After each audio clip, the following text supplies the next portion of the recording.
코로나 사태 게임 체인저가 될 것으로 기대를 모아온 화이자의 경구용 치료제가 미국에서 최초로 승인을 받았습니다. 미국에 이어 프랑스와 독일에서도 곧 오미크론이 우세종이 될 것이라는 경고도 나왔습니다. 국제부 조세영 기자와 함께 자세한 내용 알아보겠습니다. 안녕하십니까? 네, 안녕하세요. 네, 저희가 앞서 전해드렸습니다만 질병관리청도 국내 이 먹는 치료제 도입 일정 오늘 발표한다고 그러던데요. 네. 자, 미국에서 이제 FDA가 이 먹는 치료제 긴급 사용을 승인을 한 거죠. 네, 그렇습니다. 미국 식품의약국 FDA가 화이자가 개발한 경구용 코로나19 치료제 팍스로비드를 가정에서 사용하는 것을 승인했습니다. 자문위원회의 권고 절차 없이 신속하게 승인이 이루어졌습니다. 알약 형태로 개발된 이 항바이러스제는 바이러스가 체내에서 복제되는 것을 방해하는 방식으로 중증을 막아줍니다. FDA는 병원 밖에서도 팍스로비드를 복용할 수 있는 사람은 코로나 감염 시 입원 가능성이 큰 고위험군에 속하는 성인과 12세 이상 소아 환자로 규정했습니다. 허가 대상에는 노인을 비롯해 기저질환을 가진 환자들이 포함됐고 또 몸무게가 40kg은 넘어야지 복용할 수 있습니다. 또 팍스로비드를 구매하기 위해서는 병원의 처방전을 반드시 받아야 합니다. FDA는 오미크론이 출현한 중대한 시기에 내려진 이번 허가에 따라 고위험군 환자들이 더 쉽게 항바이러스 치료에 접근할 수 있을 것이라고 설명했습니다. 네, 먹는 치료제에 대한 기대감이 높아질 수밖에 없는 상황인데 효과는 실제로 어느 정도 있는 건가요? 네, 화이자의 임상시험 데이터에 따르면요. 팍스로비드는 중증 질환 위험이 큰 코로나 환자의 입원과 사망을 예방하는 데 90% 정도의 효과를 발휘했습니다. 또 오미크론에 대해서도 효능을 유지하는 것으로 나타났습니다. 그동안 기존의 코로나 치료제는 링거용 또는 주사제였는데요. 외신들은 집에서 복용할 수 있는 코로나 알약이 오랫동안 기다려온 이정표라고 평가하면서 오미크론 퇴치에 중요한 수단이 될 것으로 내다봤습니다.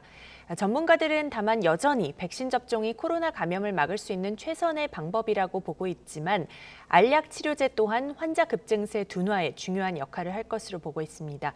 하지만 가정에서 복용하기 위해서는 이제 앞서 말씀드린 대로 일단 자가 진단 후에 의사 처방전이 필요한데 이 시간까지 이제 시간이 좀 걸리고 그 사이에 증상이 진전될 가능성이 있는 만큼 또 효과가 이제 기대한 것보다는 제한적일 수 있다.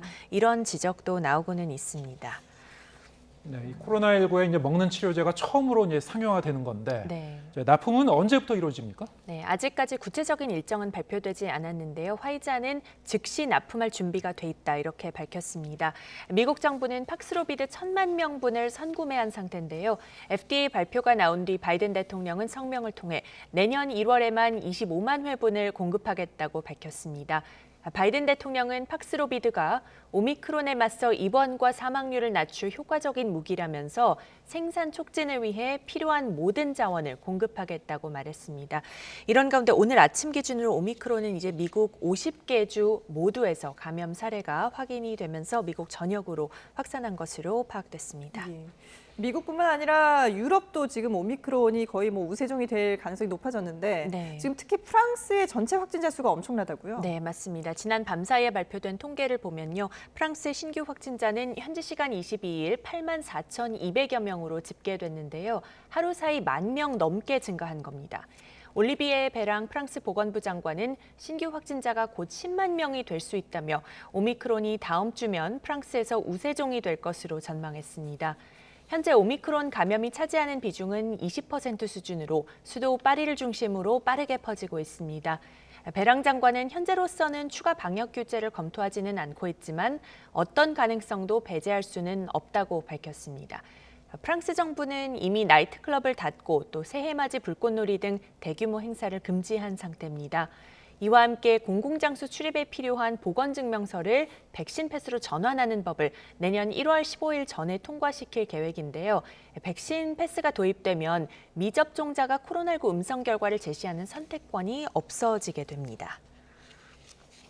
네, 미국에서는 이제 오미크론이 이미 우세종이 됐고, 네. 프랑스는 이제 다음 주쯤 이제 우세종이 될 것으로 이제 전망이 된다는 얘기인데, 네. 자, 독일도 이제 오미크론이 확산 우려가 커지고 있죠. 그렇습니다. 독일의 경우에는 한 3주 정도 뒤에 오미크론이 우세종이 될 것으로 전망되고 있습니다.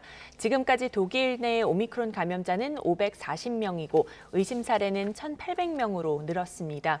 전체 코로나 신규 확진자는 4만 5천여 명으로 숫자로 보면 또 많지만 최근 며칠간은 줄어든 추세입니다만 독일 보건당국은 앞으로 3주 이내에 오미크론이 우세종이 될 것으로 우려하고 있습니다. 이에 따라 독일 윤리위원회는 백신 접종을 의무화해야 한다고 권고했고요. 카를 라우터바흐 독일 보건장관은 4차 접종의 필요성도 제기했습니다. 그리고 스페인 상황도 심상치 않습니다. 신규 확진자가 4만 9천 명을 넘어서며 역대 최다를 기록했는데요. 이 가운데 오미크론 비중은 47%이고 수도권만 보면 수도 마드리드에서는 80%까지 달하고 있습니다. 다만 감염자 대부분은 무증상이거나 가벼운 증상만 보이고 있는 것으로 전해졌습니다. 이렇게 오미크론 확산세 속에 페드로 산체스 스페인 총리는 실외 마스크 착용을 다시 의무화한다고 발표했는데요. 자세한 지침은 오늘 밤, 그러니까 현지 시간 23일 중에 열리는 강요회의에서 확정될 것으로 보입니다. 예. 방역 지침들이 다시 강화되는 나라들이 늘고 있군요. 예, 국제부 조수영 기자와 함께했습니다. 잘 들었습니다.